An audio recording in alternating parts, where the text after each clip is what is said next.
Hey team, you're about to experience my interview with co-founder and CEO of Prediko, Youri Moskovic. Predico is a app for Shopify stores and it is a demand planning app. However, it is so much more than that. It allows Shopify merchants to better plan their inventory holding patterns. It allows them to forecast and model out demand over time. It allows them to tie up less money in inventory that isn't going to move. It helps them manage their POs and everything else to do with inventory planning and stock management. This was an amazing interview. Enjoy. This is the E-commerce Edge podcast with your host, Jason Greenwood.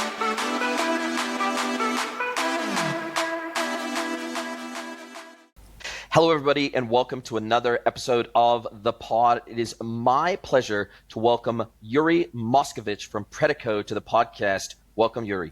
Yeah, thanks a lot for having me and looking forward to the conversation. I am as well. And you were telling me off air, but just before we jumped on, that you are friends with Paul from Ubu, and I recently had him on the pod and recently released his episode. And so you said, look, we were talking about being on the podcast, and then you reached out to me and you said, hey, why don't we talk about Predico on the pod as well? Yeah, exactly. I think you guys had a fantastic conversation, and I'm sure hopefully we'll be talking about interesting things for the audience and what we have to say. I look forward to it. And before we jump straight into your technology, what it does, how it does it, etc., you've been running this business as co-founder and CEO for the last 2 years. But prior to that, you were head of solutions at Satalia, which was acquired by WP, and you were there for 3.5 years, and you were working across artificial intelligence, data science. So why don't you tell me just briefly how your background brought you to the place where you thought, hey, I want to create a platform and a technology that is aimed fairly and squarely at e-commerce merchants? Yeah, totally. Very brief background about myself. So I grew up in Belgium, Brussels, until I was 18, and then I moved to the UK to do my studies. So moved to London, studied mathematics, and started then doing my master's in operations research to find a way to apply the mathematics in a useful and efficient way. And then after that, I found this company. Actually, my now wife, found this company called Satalia back then, which was a small startup in artificial intelligence that was essentially doing the practice of the theory that I was learning at university, and that is solving optimization problems. And so I thought that would be like a very cool way to get into the space and not only just work on theoretical problem at university, but try to apply it in real life and see what the impact is. And that's how I joined the company back in 2016 or 17, I think, and then started working on some of the projects over there. And it set you up. It feels, obviously, if you're working with predictive intelligence, if you're working across data science, if you're working across business analytics, across omni-channel solutions, then it feels like that was a very natural of building your curiosity in real life businesses, facing real life business challenges, and then building solutions to help businesses deal with those challenges. Yeah, totally. We were, back then at Satalia, we were working with a lot of legacy retailers, like very big, large enterprise, 1 billion plus revenue type of customers. And a lot of the optimization problems, like predictive and prescriptive analytics tools that we were building for these companies, were aimed to solve an optimization problem that was very oftentimes related to their supply chains and their operations system as a whole. And this is how I personally got into retail as a first thing, and then second thing within supply chain. And then a lot of the projects we worked on, to give you a few examples, were solving last mile delivery systems for Tesco, which is the biggest supermarket here in the UK and internationally as well. Then DFS, it's a sofa company here in the UK, has plenty of retail stores. They wanted to have a footfall prediction system to allocate their workforce accordingly. That was the second. And then there was a lot of those others that we worked on, which were inventory, sales forecasting, inventory planning, and so forth. And so that's how we got very familiar with the space and the problem itself. And when I say we, by the way, this is myself and my co-founder today, who back then was a data scientist for the company. And as two French-speaking guys, we were in the office chatting a lot. And so that's how we built the relationship and started thinking about Predico. And yeah, that's how the background came to be. Love it, love it. And I used to think that supply chain was just about the most boring component of commerce that you could possibly imagine, like just a necessary evil. And I only thought that right up until the point when I was still working brand side. And one of the brands that I was working inside of as an employee, we replatformed all of our back office technologies, including ERP, CRM, OMS, IMS, and WMS. We had a bespoke, prior to me coming to the company, we had a completely bespoke built order and warehouse management platform. And then we moved from that to PeopleVox, which is a SaaS-based warehouse management platform. And as I went through that process of scoping in that solution into the broader technology stack that we were running as a business, and then when I saw the positive impact of that technology on our business from an efficiency perspective, from a space utilization perspective, from a customer experience perspective of being able to get products out the door faster to customers, having better analytics across our stock holdings and supplier performance, and being able to set better min-maxes so that we were out of inventory less often. I found that when I started to dig under the bonnet of this, and when we started to think about the warehouse organizational aspects and putting in a carousel to be able to bring products from the back of the warehouse to the front of the warehouse in an automated way that didn't require a human being to walk 1,000 miles a day from back to front of the warehouse. And then when I saw the fact that my metrics that I was measured on as an e-commerce manager, things like conversion rate, et cetera, were so dramatically impacted by the percentage of out of stocks we would have at any given point in time. When we started measuring that, there was a direct correlation between products being out of stock, or the percentage of catalog that was out of stock at any given point in time, and our conversion rate. And so definitely inventory management, warehouse management, demand planning in any serious business, logistics, both internal as well as any third-party logistics and any carriers that you work with. And then, of course, when we think about reverse logistics, all of this has such a dramatic impact on the customer experience when they interface with our business that it is just way overlooked. And I think it's seriously undervalued. Has that been your experience too? 100%. I think you said a lot of very right things here, but when you look at it in a simple way, you can be as efficient in sales and marketing as you want to be. If you don't have your product in stock, you are losing money. Not only you're losing money, but you spend money to get the customer through the door. The customer is there, he's willing to purchase, but your inventory is not there, so you're missing out on revenue. And same thing goes when you're spending way too much money on products that you don't really sell, then you're not an efficient business in the sense that you've got overstock, you're paying for way too much storage, and you now need to liquidate that stock that doesn't sell because you want to obviously get some money out of the door to invest in the products that do sell. And so for that, what do? You make some promotions that you obviously don't want to do from a marketing perspective, but you have to, because all of a sudden you need to get that money back and reinvest in the proper way.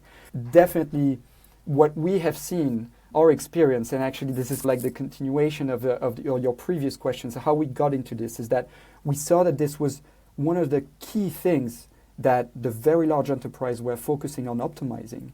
And then my wife has an online jewelry brand, and she, during COVID, she was just like anybody, was hit by the supply chain issues, with lead times getting longer, with the fact that you can obviously do everything manually on your Excel spreadsheets up to a certain point when it comes to planning your demand and your supply.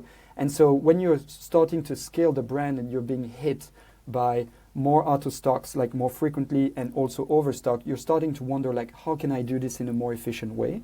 And so that's how we basically got into the Shopify space, like e-commerce space, generally speaking, of SMBs, because we realized, okay, these guys, like 90% of them are doing everything manually, reconciling the data, doing their forecast based on guesstimates, and then trying to put together a plan for their supply, give visibility to their suppliers, then satisfy the terms from their suppliers. All of this requires a lot of effort.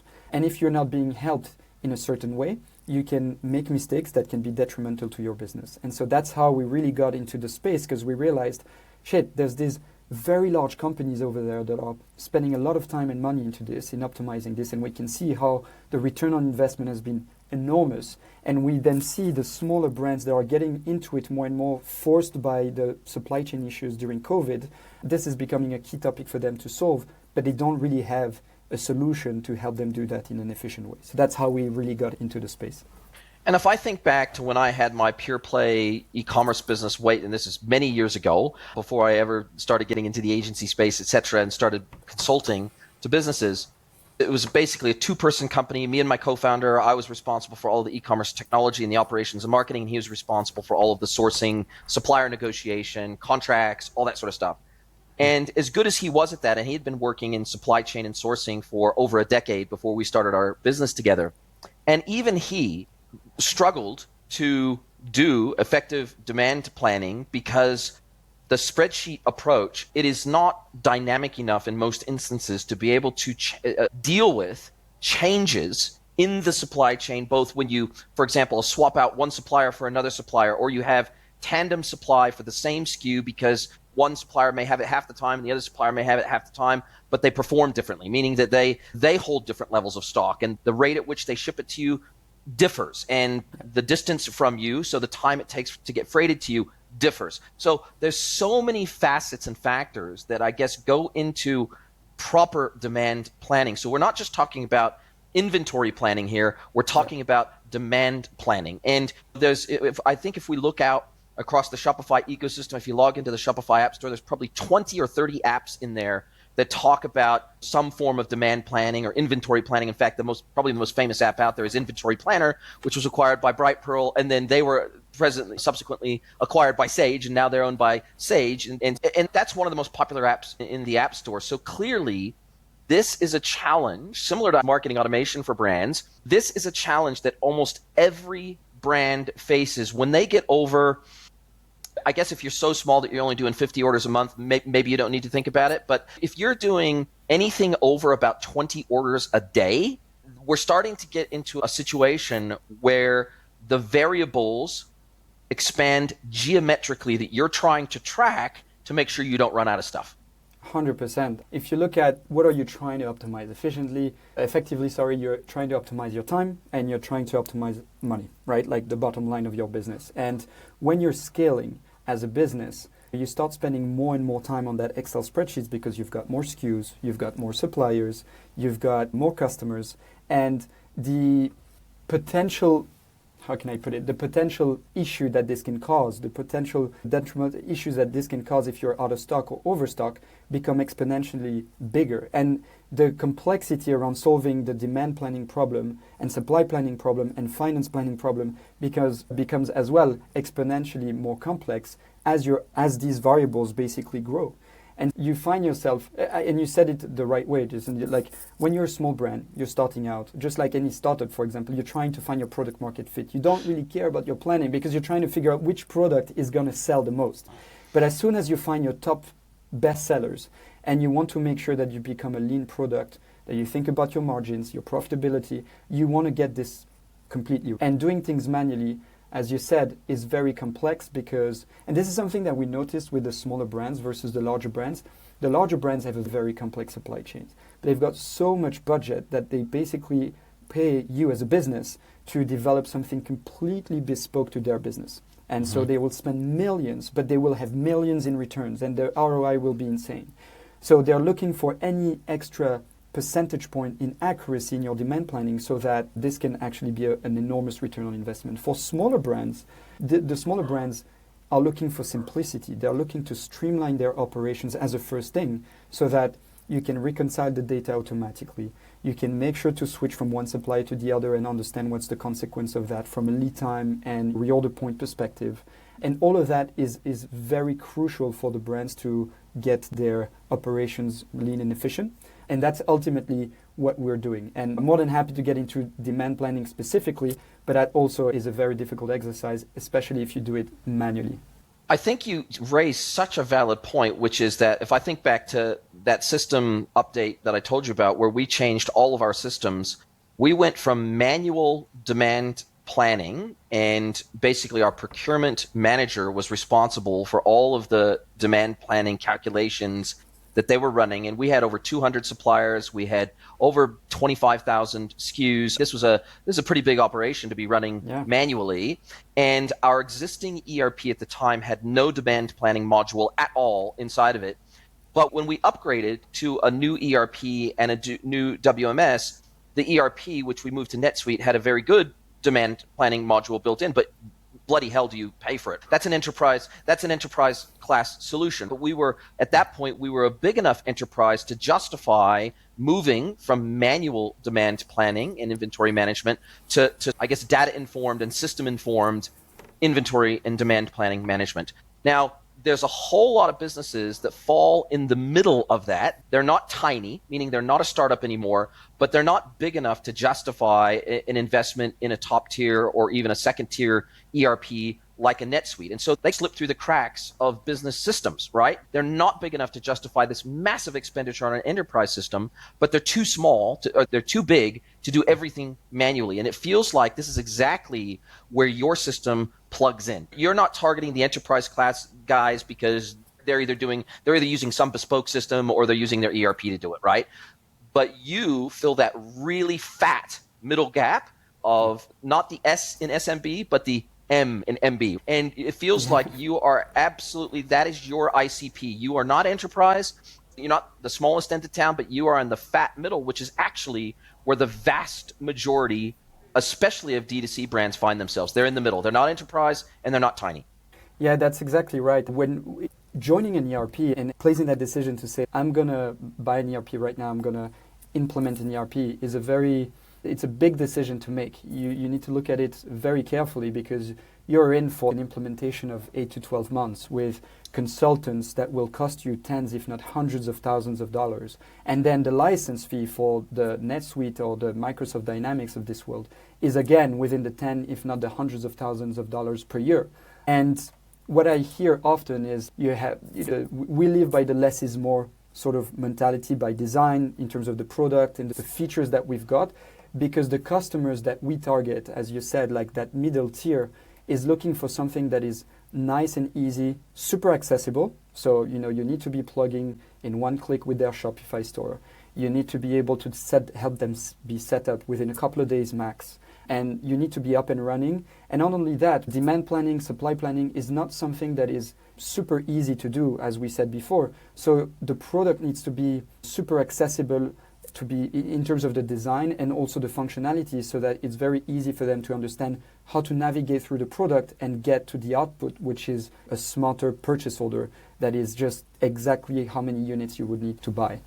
And you raise a good point. We'll get into the technology soon, but I think you raise a super valid point, which is that overstocking is just as detrimental to a business as understocking, right? And I think that businesses overlook that fact. They look at all the lost revenue if they don't have a product, and let's say on average their cart size in terms of quantity is 3 items and their average order value is $150, and they know for a fact that their conversion rate is directly tied to inventory being out of stock, because if one of those 3 items is out of stock, that customer is going to go elsewhere where they can qualify for their free shipping threshold and their rewards points and all that stuff, right? Customers don't like to break up if they can help it. They don't like to take an order and say, okay, my normal supplier of this product is out of stock. I'll buy the 2 out of 3 items through them that they have in stock, and I'll buy the 1 item through somebody else. No, they take their entire order elsewhere. That's just normal human psychology because of the incentives to do that by most merchants.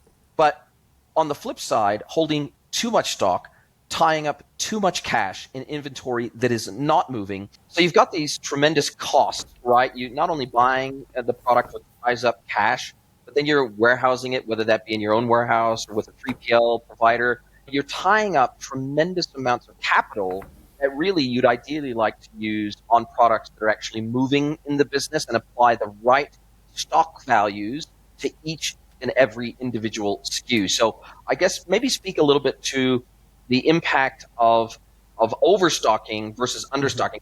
I think brands really understand the danger and the risk of understocking, but I think they don't always appreciate also the dangers and risks of overstocking. Yeah, so it's a very valid point. As a business, like out of stock equals to missed revenue. It's a missed opportunity. As you mentioned, you've got your customer it's here, it's on the website, your marketing team and sales team did a great job, it's there, it's ready to buy, added things to check out, actually out of stock. Maybe I'll go to my competitor now, maybe I'll just drop the sale, whatever it is, you're missing out on an opportunity to make money.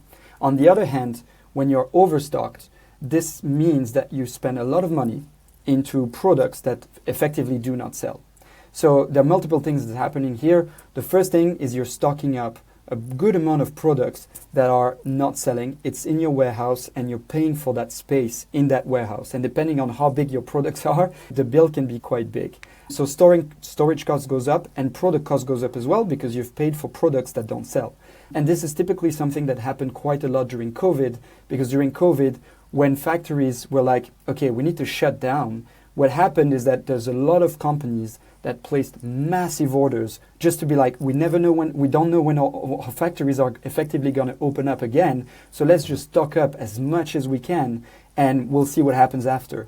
Guess what? After, what happened is that these companies found themselves with a lot of inventory that they thought it's a smart idea, we'll just stock up as much as we can, but they found themselves with a lot of inventory that they couldn't really sell. And on top of being money that you spend on products that don't sell, on top of being money and cost that you spend on your storage, it's also money that you cannot spend elsewhere that's growing your business, whether it's sales, whether it's marketing, whether it's the right products like your best sellers, for example, that might also be out of stock. So you've got like a double-edged sword here where you need to find a right balance between the two, because as you said, it is very right. It's as equally important to get auto stock set up properly as well as overstock, and you need to find the right balance between the two. Yep, couldn't agree more. Now, if we think about Predico and we think about how it does what it does, it's an app for Shopify. I'm not sure if you plug into any other e-commerce platforms yet, but you're heavily focused on the Shopify ecosystem, which makes sense from a D2C perspective. They're the 800-pound gorilla in the space. But when we think about how Predico starts to drive these calculations, and when we start to think about things like seasonality, when we think about throughput and momentum of sales of certain products at certain times to certain cohorts, when we start thinking about the impact of promotions on demand against certain SKUs, when we think about bundling, right, and kits that sometimes are put together of combinations of SKUs that drives demand for the individual SKUs that are part of the bundle and the kit, there's so many variables that come into play when you're trying to create a really good demand planning platform. How does Predico deal with all these variables? Yeah. So for those who don't know, just a very quick brief introduction about Predico, what we do today. We're a Shopify app, as you said. So we work with Shopify and Shopify Plus brands, and we help them forecast their sales more accurately, recommend them what to order in timely fashion, and then later on we'll be financing stock for those companies as well. And we can get into that as well, because financing inventory is also a very big hassle. But essentially what we want to do is to close the loop when it comes to procurement. So it's plan, order, finance. Now, to answer your question, what we do is, first of all, you need to get access to the data. And when you plug into a Shopify brand, what type of data do you get access to? You get historical sales, you get historical revenue, you get product level information, and anything that they do with regards to bundles or subscriptions, depending on the apps that they're using already within the space. So this is the level of information that you can get access to. Now, to do a good forecast, and also when it comes to sales, so demand planning and then supply planning, you need extra information. You cannot just rely on historical sales data and product information. You need much more. So what other information do we need? You need supplier information. Who's your supplier? What's their lead time? What's the minimum quantities? Do they have any specific capacity constraints? Anything like that, obviously very important from a supply planning perspective. The other very important thing is, what is your reordering preferences? Like, how much stock do you like to have on hand anytime you receive a delivery? Are you more like 1 month? Is it more a quarter worth of inventory that you want to hold for all of your products? Or are you more the type of customers that want to place a PO every week and try to have a high sell-through rate? So this is obviously critically important to be able to adapt from one brand to another and make sure that you're a right fit for these companies. And finally, something that's critical in order for the demand planning to be as accurate as possible is you cannot just rely on the past in order to predict the future. We can go through your historical sales data, compute seasonality and growth trends that we see there, but as you said, you have promotions that you're planning. Influencer marketing, you maybe will do a pop-up, you do a promotion for a new product launch, and all of these things need to be captured one way or another. And so what we've developed in Predico is a system that will take your historical sales data. We've got our algorithms that will compute seasonality and growth trends, and will apply some weights on the last few months, because this is obviously the months that have been impacting the future plan the most, but it also needs to capture any future events that will have an impact on your sales. And so for that, we've built our planning system in a collaborative way so that the user can influence the forecast for any upcoming events that will have an impact on the sales, just as if they were adding new events, if you will, in the system. And they can also get their hands dirty in a way and work out and have an impact directly on the numbers, just like if they were in an Excel spreadsheet. And obviously, with Shopify also offers their POS, their point of sale system. And so a lot of Shopify merchants or omni-channel merchants, even if they're using Shopify POS, those orders ultimately end up back in Shopify. And when these guys are going to, say, for example, open up a new retail store, that's going to have an impact on inventory, right? And so is this the type of event that, hey, in 6 months' time, we're going to be opening 2 more retail stores. So based on the performance average across our other existing 2 or 3 retail stores, this is the likely impact this is to have on demand in our business and how much stock holding we're going to need to hold. So is that the type of event that you would typically capture in your system? Yeah, there's examples like that. For example, we're opening up a store. And there's examples, we're going to do a massive campaign for a product launch, for example. So you need to be able to predict, give them a direction of how that product launch is going to be. And you tie that product launch to existing products within the category to at least have an indication of how good it's likely to do. Exactly, because otherwise you're shooting in the dark. And the thing that you hear often from customers is, yeah, we launched that product and we sold out in 3 days. And I'm like, oh yeah, this is because that was obvious. Your marketing team did an awesome job, but unfortunately the marketing team and the the planning team didn't really communicate well enough, so that the planning team was like, okay, so if we were planning for a big launch here, and if we know that this product looks very similar to this product, then maybe we should try and see what's the trend for that product. And that at least gives you more data than just figuring it out from thin air. So these are typically the examples of events that we would want to capture in our system to make sure that our recommendations, the output of the system, which is how many units you need to buy, when and in what quantity, is as accurate as it can be. And do you find that typically it's ops teams, procurement teams, warehouse management teams that are looking to buy and manage and run your technology inside the business? Or is it mostly driven by marketing teams who, again, as you say, they're driving demand, maybe they're driving traffic to a performance marketing campaign that lands on a landing page of a product that then could be out of stock. And if they don't have a really good handle on what's out of stock and in stock so that they can turn off campaigns going to products that are out of stock, marketers pull their hair out. It's almost there's this friendly battle that goes on between procurement teams and operational teams trying to be as efficient with the company's money as possible, and marketing teams just going, well, don't fucking ever run out of anything ever, because we're spending so much time, energy, and money to sell these things that if we run out of stock, then it's all for naught. So oftentimes there is this friendly competition between those operational and marketing teams. But who do you see mostly driving demand for your technology, or is it pretty equal? Yeah, it's a very good question. So we are working with ops people. It's quite clear that we either deal with the founders when the brand is on the smaller side, and it's one of the co-founders that's basically taking care of the operations, so the back office, versus the other founder who's more like the customer side of things, so the marketing typically. And when the brand is slightly bigger, let's say they pass the $5 million mark and they're growing quite fast, one of the key hires is actually now becoming an ops person that can deal with all of these back office operations activities.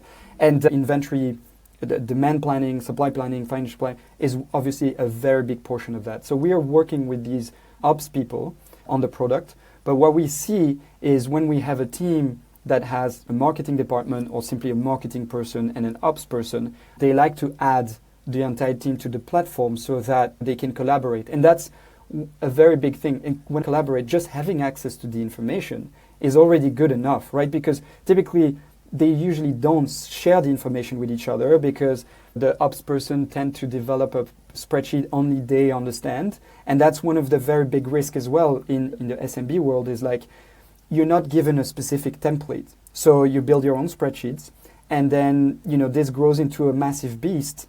And then at some point you become a bottleneck for the business, because you're like, only I understand this spreadsheet. If tomorrow I'm being run over by a bus or I go on holiday, something less aggressive, then nobody else can take over. And so that's one of the things as well that we hear from customers that migrate from either the Excel spreadsheets or whatever it might be onto Predico is we want the wider team to have visibility and to be able to collaborate on a system that is completely automated, because otherwise we're at risk of finding ourselves in a very big trouble if one person leaves the company or if one person is sick for a couple of weeks even. And I think that's such a huge risk. And we always think, or marketers at least, oftentimes think in the sense of channel risk, right? So they say if we're overly dependent on either one sales channel or one marketing channel, then it's massively risky for us. If we're a D2C business, maybe we need to add B2B, or if we're a B2B business, maybe we need to add D2C to help de-risk our business. Maybe we need to, if we're overly reliant on Google ads, maybe we now need to do some meta ads. Maybe we need to focus more on content. Maybe we need to focus more on influencers to de-risk reliance on any one transactional or marketing channel, right? But oftentimes we don't necessarily, especially these smaller brands, they don't think of the risks of supply chain.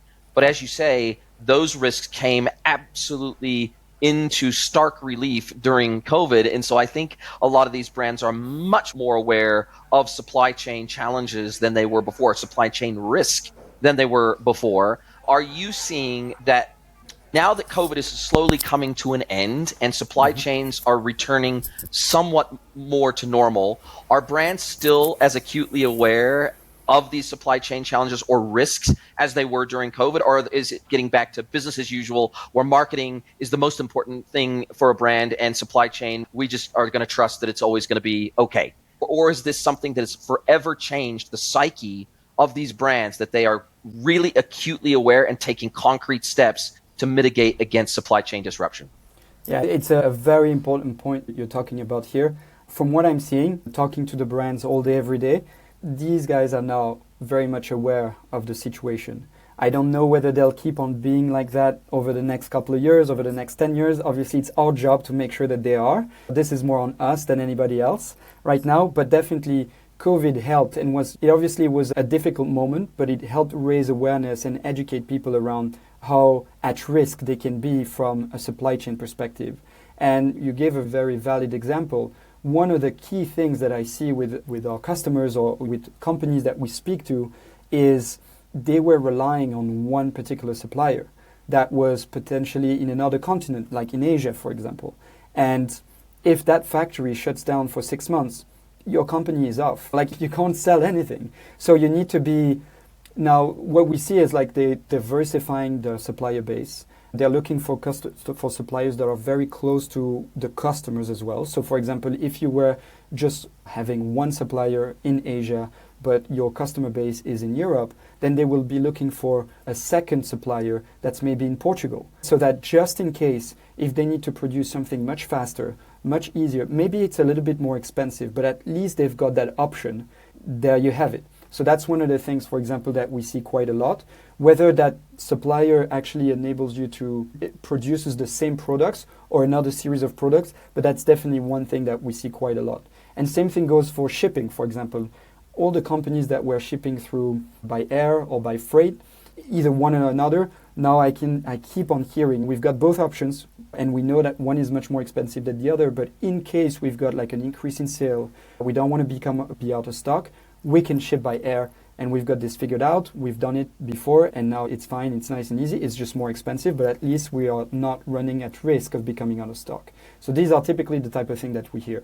And the third one is obviously hiring a person that's taking care of those operations. Because what we've seen, I think, in the Shopify ecosystem over the past 10 years is all of the app ecosystem that was built on top of Shopify was very much geared towards serving the customer side of things. Gorgeous with customer support. You've got recharge, Play-Doh, and everything else. Exactly. But now what we see is like we've got an ecosystem of apps that is now serving the back office to make sure that our mission here is really to enable all of these new entrepreneurs to run their operations as efficiently and as profitably as possible. And for that, you need the back office as well. And that's why we're here. I'm seeing exactly the same evidence that you are, that these brands are taking this seriously, to the point where I moved from New Zealand to Mexico in February, And in the last 12 months, the New Zealand dollar has lost almost 20% of its value versus the peso.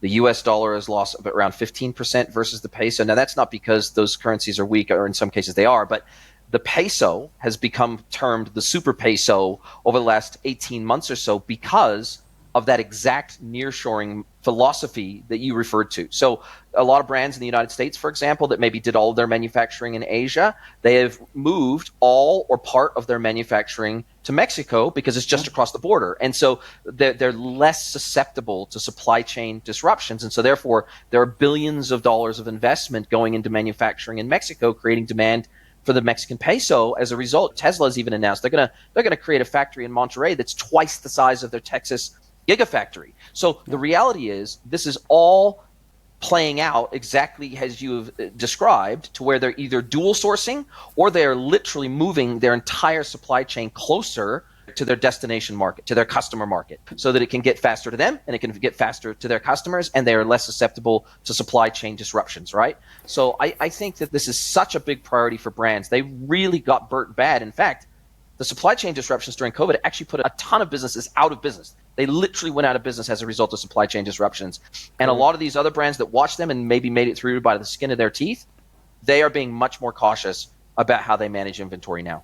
Yeah, and we've been talking about suppliers, but we can talk also about 3PL, so the logistic partners that are fulfilling those orders. Like, obviously, you have a partner, let's say you're a US-based brand, sorry. You've got a partner, logistic partner in your state.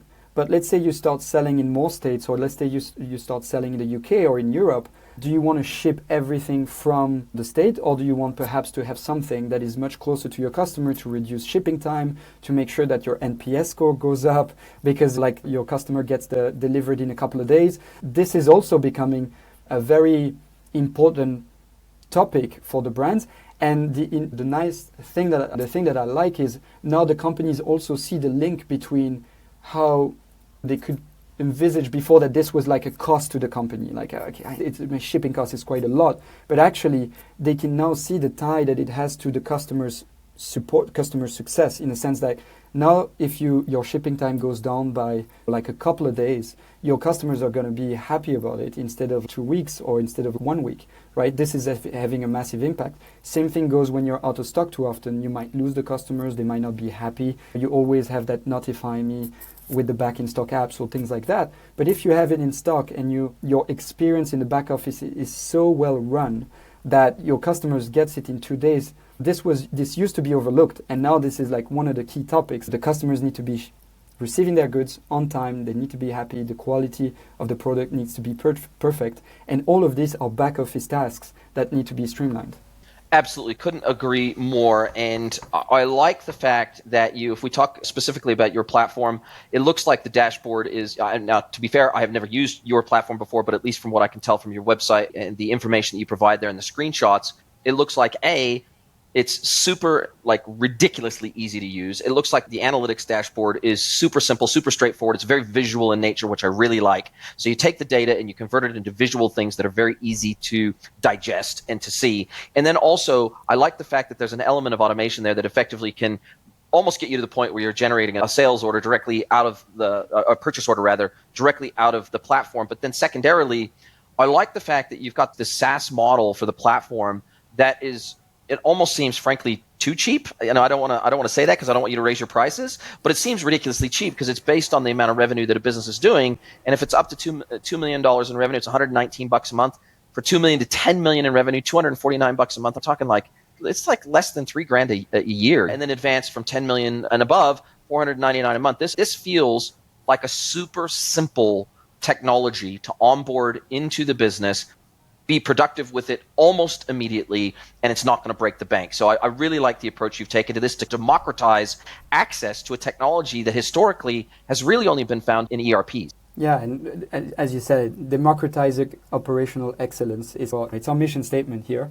And the way we want to break the way things have been done is when you look at an ERP today and you look at a brand like a new e-commerce brand, I think there's 10 words 10 worlds in between. And when you hear ERP, you get afraid by the word, just knowing everything that's coming at you. Like the amount of time it takes to implement, it's terrifying, the amount of the cost. And even when it's there, you're like, it does a lot of things, but there's a lot of things it doesn't do as well. And so for us, we live by the saying of less is more, and we need to be an extension of the brand. And that means design-wise, so UI and the UX, the feeling of accessibility from a usability perspective, a pricing standpoint, because obviously if we want to democratize it, we need to make it accessible to pretty much as many companies as possible. That's why right now the price is definitely very accessible for brands that we're working with. And let's see where this goes, but as you can imagine, it's in the strategy to be able to go up and up, but we're not intending to make all of our money just from the SaaS. So that's one of the reasons why we're making it accessible, because the first things first, we realize what people need to get right is the demand planning. This is the starting point. Oh, lost it. Sorry about that. That was definitely my side. Sorry about that. No worries. Sorry about that. Anyways, we were talking about pricing, and look, I think the democratization aspect of the pricing is super critical, super important, and super valuable. But the other thing that I like is at the pricing tiers, normally with SaaS platforms, you'll get different pieces of functionality, modular functionality as you move up the tiers. But what you've done is you have made all of the functionality available in all the tiers. And so that way small businesses can act like bigger businesses, right? And so that helps them to get to a place where they're popcorn that pops. And then that, of course, moves them up the tiers. And of course, you make more money. But then I think you were going to speak to, and I'll get you to clarify this, that you almost want to become like a Shopify capital in the sense that you can provide working capital, bridging capital, inventory working capital. Because you have all this data to work from, you can do the analytics across the business. You can see what their inventory flow is like. You can see what their cash flow is like. You have access to all of the pertinent data to be able to effectively make a capital loan to these businesses, which then you can make money off of interest on the loans. And therefore, this almost feels like the thin end of the wedge. It helps you get into the business. It helps you to understand the business. It helps you to support the business. And then when you're supporting them not only through technology and data, then you can start supporting them monetarily as well. Yeah, that's exactly right. And you just going back to the SaaS and making all the features accessible to it. Sometimes you run into a brand that makes $1 million a year, but that has a very complex supply chain because it's in the cosmetic space. They need to be able to understand the planning at a finished good level, but the supply is at a raw material level, all of the product components. That makes it exponentially more complex, but you're still a small brand. Am I going to be the person that's going to make this like super expensive because it's more complex? We could, but at the same time, it's not great for the brand itself because they have a very important problem to solve. And then you have $75 million brands that are selling just on Shopify, and they have a subscription business 20 SKUs. Where 90%... And they have 15 SKUs. Exactly. And these guys are crushing it, and they don't need maybe like half of the features that we have because they need the plan, they need the POs, and that's pretty much it. And at the same time, could we basically charge these guys much more potentially because it's very critical for them to have the right stock. So only time will tell how this is going to go. But right now, we just want to make sure that we get a product that is very accessible to the middle tier, as we said earlier, of the Shopify space. And then exactly as you said, right, this is like a good way for companies to solve their demand and their supply planning, which is critical for the success of their brand.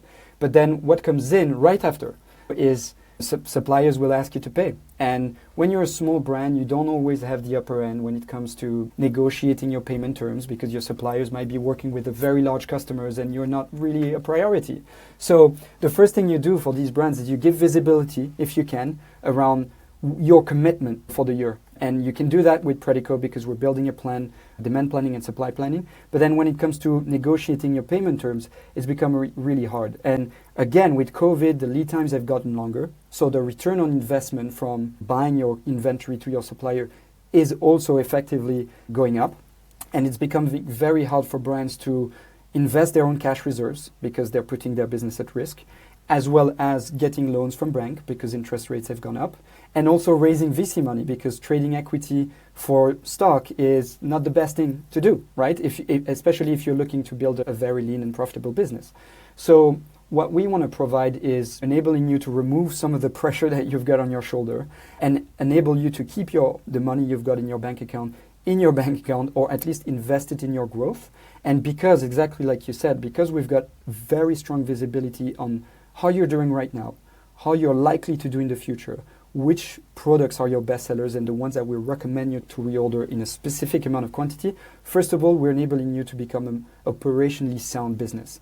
And when you become that, we are in a position to check whether you're eligible for some financing and therefore giving you that money, advancing it to your suppliers so that on the one hand, you keep your cash in your pocket, but on the other, perhaps as you become a very good customer from a lending perspective, we could go together to your suppliers and say, now that we believe very strongly in this business, instead of having 30-70 split, maybe we do 70 upfront and then 30 at delivery. And then you ask the suppliers, what sort of discount can you do for us? And we can help you negotiate better rates on your behalf.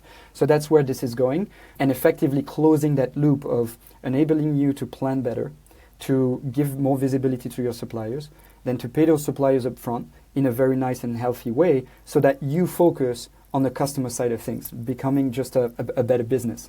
And I guess really what we're saying here in a nutshell is that you help businesses to improve the unit economics of their business across the board in every way. So you're effectively optimizing their unit economics as a brand and allowing them to be more profitable, to be more sustainable, right? And to also be more growth focused, right? To the areas where we have the opportunity to grow faster, we're going to focus on that. We're going to allocate more resources to that. The areas where we're not going to be able to grow as fast, we're going to dedicate resources to those areas. So I love it. I absolutely love it. Now, if people want to learn more about, if they want to reach out to you, is it best that they reach out to you directly on LinkedIn? Is that the best place? And then if they want to learn more about Predico, and I'll just spell it out and I'll also put a link in the show notes, it's Predico, Prediko.io. So if they want to learn more about Predico, do they go to that URL? And if they want to reach out to you and have a chat to you directly, just reach out to you on LinkedIn. Is that the best way? That's the best way. I can also give my email or the calendar for booking a time and discuss about that. I'm more than happy to do that as well. But yeah, we're very close to our customers and we're trying to develop relationships with businesses and be as close to them as possible. So if anybody has any questions on how things work or just looking for advice on how to become more operationally sound, I'd be more than happy to spend some time with them. Lovely. And I'm guessing that your email address is just Youri, Youri, at Predico, I'm guessing? Yeah, Predico.io, exactly. Wow. That's super easy. Super easy. The benefit of being a co-founder. Love it. You get first dibs on email addresses. So I absolutely love it. Now, listen, we're coming to the end of our time together, and I get this really awesome opportunity for me to turn the microphone over to you, flip the script, let you ask me one question. Any question you like, can be personal, can be professional. It's completely up to you. So I'm going to turn the microphone over to you. Youri Moskovic from Predico. What is your question for me today? First of all, this is an awesome thing to do because obviously we're not prepared to it. Maybe the question I have for you is, what's the biggest lesson you've had so far by running this podcast? That there's a whole truckload of people out there that are smarter than me. There's actually two lessons. That's the first. But second of all, this allows me to have conversations with super smart people that I could not, I wouldn't have access to them. I wouldn't even be able to have these conversations unless I had a podcast. And if you reach out to somebody on LinkedIn and you say, hey, can we have a virtual coffee for 15 minutes and just shoot the breeze about e-commerce? People are busy. They don't have a lot of time. And so if you can offer them something in exchange, i.e. maybe a bit of airtime and a bit of spotlight on their technology or what they're doing or on their personal brand or whatever it is, there's a little bit of a value exchange there, is that I'm hopefully able to spotlight people and technology that would otherwise maybe not get any spotlight at all. But secondarily, I'm able to have these conversations and I'm able to learn things that I wouldn't be able to learn any other way. So I feel like it's an absolute, hopefully, win-win. And as the podcast grows and gets bigger, and we're now nearly 240 episodes now, we're not just a startup podcast and people know I'm taking it seriously. And when you're 20, 30 episodes in, it's still hard to get people to say yes because they don't know whether you're going to be around, because the statistics around podcasts are really bad. Something like 98% of podcasts never get past episode 20. It's called pod fade, and most people suffer from pod fade. It's really hard to be consistent with a podcast over multiple years. But now that I've done that and I've proven that I'm serious about the podcast, it gets easier and easier with time to get people to say yes to come on. That's awesome. And I think that relates to one of my learnings, for example, when we were starting out, just as a side story, is you don't have a network, you have an idea, you want to reach out to people. Like, why would people take some time? Everybody's busy, etc. But when you're using like something in the middle that will break the ice, whether it's a specific pitch, whether it's your podcast, whether it's like interviewing them because they're experts in the field or anything like that, then all of a sudden tables turn and people are interested in talking to you, sharing advice, etc. And I feel this has been the philosophy for me when I was raising money, because once people told me, like, when you are asking for money, you get advice, and when you are asking for advice, you get money. And so that's exactly the philosophy behind raising funds, for example, or just like you said, I want to meet more people. How can I do it? The conduit is your podcast, right? And you're growing a massive network and you're meeting awesome people. And so that's amazing. Yeah, I think it's hopefully a very fair trade-off, and hopefully people that come on the podcast feel like it was a valuable use of their time. And I always hope we don't take payments. We offer the ability for brands to sponsor the podcast if they want to, but that's not a requirement to be on the podcast. I never want my editorial decisions to be dictated by who or who doesn't sponsor the podcast. I want to try to bring the best podcast content I can possibly create to the table without the influence of the commercials of it. And hey, look, if at some stage of my podcasting career, it gets big enough to where it's making good money, basically I subsidize the podcast out of my own pocket at the moment. Eventually, maybe it'll at least pay for itself. And then maybe eventually, maybe it'll even make a little bit of money. But for me, the personal and professional benefit I get out of it in terms of making friends, and I've made a lot of friends through the podcast that then when I go to an event in North America, for example, or if I go to an event in ANZ that maybe I've only ever met them through the podcast, I've never met them in person before, then it's easier when I finally meet them in person. It's, hey, I actually know this person, and it's an icebreaker that nothing else is the equivalent of this in terms of being an icebreaker. 100%. I couldn't agree more. Listen, Youri, I have super appreciated your time. It's been an absolute pleasure and joy to speak to you. You clearly know your shit when it comes to what you do. I wish you absolutely every success, and I can't wait to get you back on the pod, maybe another 12, 18 months or something like that, and see what you've done with Predico in the meantime. And just before we wrap up, I forgot to ask this question earlier. Do you have one or two pieces of functionality that are super high on your radar that you'd like to roll out in the next, say, 6 months that are like top priorities for you guys? Yes, of course we do. There's one thing in particular that we're starting to look into is we've been focusing on Shopify brands or like e-commerce businesses that are selling mostly online. But obviously as a company grows and they have a healthy unit economics and they want to acquire more customers, they are starting to diversify their acquisition channels. And that means they are getting into, for example, B2B, wholesale online or in physical wholesalers. But the fundamentals of predicting demand for B2B versus D2C is very different, right? We are currently working on a B2B planning and purchasing experience to make sure that if you're an omni-channel brand and you're selling to your customers through your Shopify store online on your website, but also you're selling through Walmart and whatnot, then we can basically serve you as well. So that's going to be one of the big focus for the rest of the year. Man, you've topped yourself, because this is near and dear to my heart because I work with so many B2B brands, and there's a real lack of B2B e-commerce focused technology out there and enablement technology out there. Almost all of the enablement technology out there is focused on B2C and not B2B. So I'm super excited to hear more about this in the future as you roll this out, because as you say, B2Bs are moving cartons, pallets, and containers. They're not moving individual items, and it's a totally different ballgame. So very much looking forward to it. Youri, thank you so much for your time. I super appreciate it. Are you a B2B or D2C e-commerce merchant? Then head over to greenwoodconsulting.net to learn how we can help you scale your business.